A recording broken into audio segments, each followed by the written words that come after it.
någon har rört vid mig. Jag var blind, men prise Gud, nu kan jag se. Jag var i mörker, när Jesus fann mig, men sen han rört vid mig, kan jag se. Många år har gått i mörker och ingen ljusning ser. Ofta invid vägen han om pengar ber. Det handlar om den blinde som Jesus gav sin syn. Och många kunde höra när han ropade i byn. Någon har rört vid mig, någon har rört vid mig. Jag var blind, men prise Gud, nu kan jag se. Jag var i mörker, när Jesus fann mig, men sen han rört vid mig, kan jag se.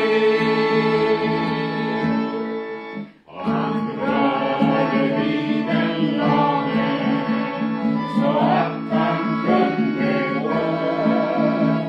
Hans liv blev helt förvandlat, där han kunde snart förstå. Jag själv var andligt lam och blind, tills Jesus vid mig rör. Och nu kan även jag av nåd få sjunga denna kör. Att någon har rört vid mig, någon har rört vid mig.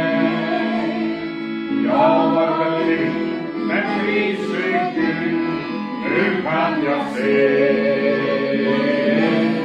Jag var i mörker, när Jesus fann mig, men sen han rört vid mig, kan jag se. Sen mötte han en kvinna förut vid Sykars brunn, och hon fick höra orden som kom ifrån hans mun. Hon fick ett styng i hjärtat, men hon blev löst och fri. Sen sprang hon ner i staden och ropade i skyn att någon rör vid mig, någon rör vid mig.